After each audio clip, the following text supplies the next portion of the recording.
หมาลำเสียงวิหกนกโพสกรบอกพี่น้องไปอีหลาเขาเปิดฤดูกาลมือใดลูกจักจ้าจากจังใดเขาเปิดมือใดบอกพี่น้องไปอ้าวสีหูได้จังไดพ่อบ่แจ้งหลายจักเทียน่ะแม่แตงโมแสดงความดีอกดีใจได้มาเห็นอาอายอยู่บนเวทีเกี่ยงไก่อีสานสิทธิ์พอนกพงศกรเกือบหน้าแตกหวังว่าจะโปรโมทมือเปิดฤดูกาลแต่เจออาอายดักทางยุดซอยม้อยสบายดี FC แฟนคลับทุกทานมาพบมาพ่อกันอีกคลิปหนึ่งก่อนนอนก็แล้วกันมาพบพ่อกันตอนดึกๆเดินๆก็หวังว่า FC แฟนคลับของเสียงวิหกนกพงศกร FC แฟนคลับของน้องอาอาย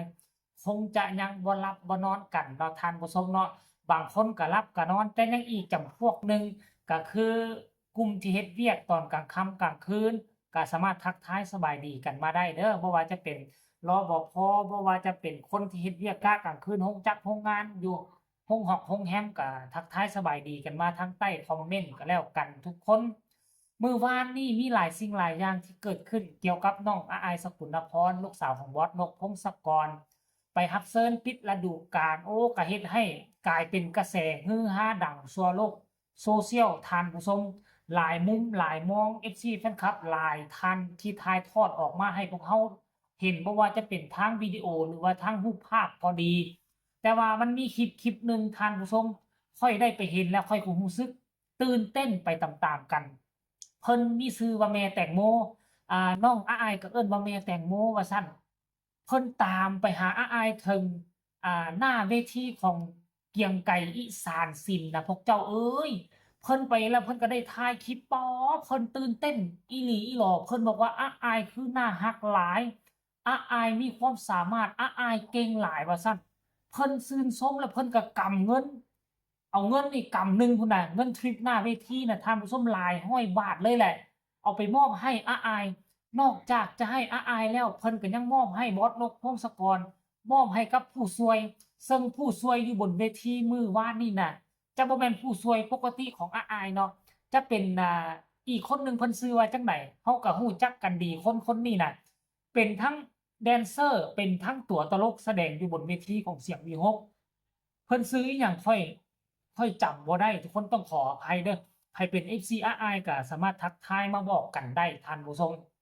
และหลังจากนั้นพวกเจ้ารู้บ่จบการแสดงของอาอายกับพ่อจ๋าก็อยากจะโปรโมตวงเสียงวีหกจักเล็กจักน้อยว่ามื้อเปิดฤดูกาลคือมื้อใดพ่อก็เว้าปูทางไปส่งให้ลูกสาวอาอายลูกสาวอาอายก็ด้วยความติดตลกหรือว่าอาจจะบ่ฮู้แท้เพราะว่าบ่ฮู้เพราะว่ายังบ่ทันมีไผแจ้งในกลุ่มเดะเนาะอาจจะบ่ฮู้แท้แต่ว่าน้องอาอายนี่คือสุดยอดไหวพริบดีสามารถแก้ไขสถานการณ์ได้จากเรื่องที่มันจะซีเรียสที่บ่สามารถบอก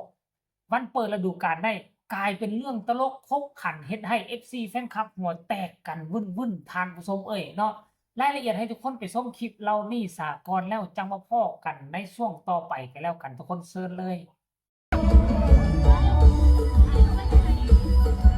อายน่ารักมา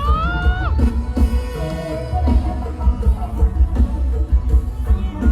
เล็กๆน้อยๆ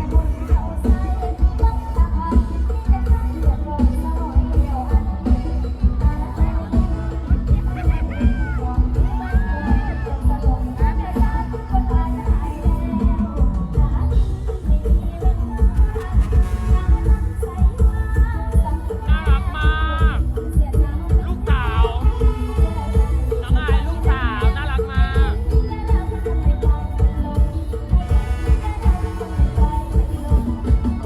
เล็กๆน้อยๆจากแตงโมนะคะ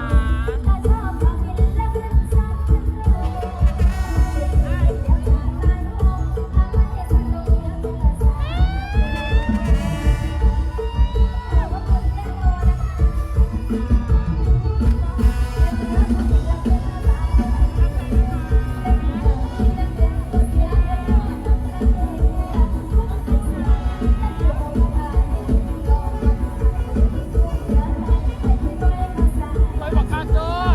น่ารักบอกคักเลย น้องไปอีหลาเขาเปิดฤดูกาลมือใดลูกจักจ้าพ่อกับบ่ฮู้คือกันเอาขอบคุณค่ะ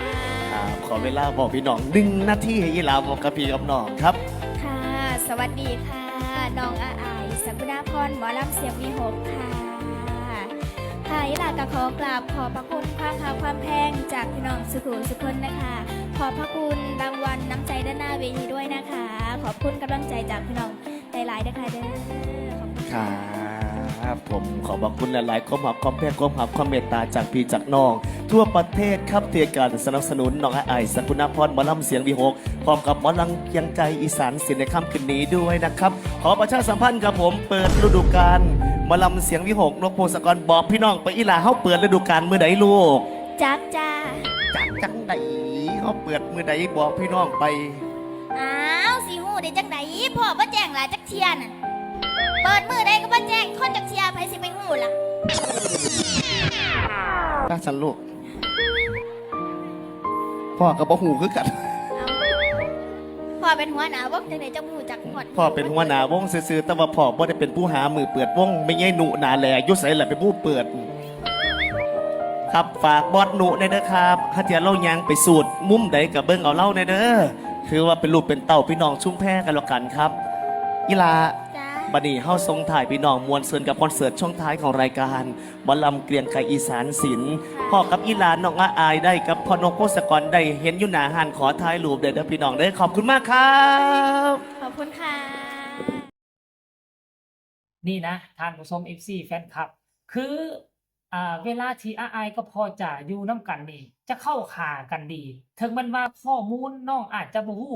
แต่น้องก็มีไหวพริบสามารถเอาตัวรอดได้ ในที่สุดพอจาก็ต้องยอมรับ เปลี่ยนเรื่องพอกับบ่ฮู้คือกัน เพราะพอบ่ได้เป็นผู้เลือกมื้อดีวันดีที่จะเปิดฤดูกาลโยนไปให้บอสนุซึ่งบอสนุก็คงจะเลาะไปเจนั่นเลาะไปเจนี่อยู่ทางด้านหน้าเวทีพุ่นล่ะว่าท่านผู้ชม FC แฟนคลับโอ้ยก็คือกลายเป็นเรื่องสนุกสนานไป จากอันมันจะซีเรียสกลายเป็นเรื่องที่อึ้งทึ่งในหัวไว้ในแนวคิดของอาอายน่ะคือแนวคิดไว้ขนาดเอาตัวรอดได้ดี และเมื่อวานนี้ต้องยอมรับเลยชุดสีขาวชุดนี้น่ะอยากให้น้องใส่ทุกคืนเพราะมันแสดงตัวตนอาจจะบอกได้ว่ากลายเป็นชุดประจำตัวอาอายไปแล้วคันถ้าใส่ชุดนี้น่ะคือมันงามแล้วการแต่งทรงผมเมื่อวานนี้เข้ากับชุดแล้วก็เอามาไล่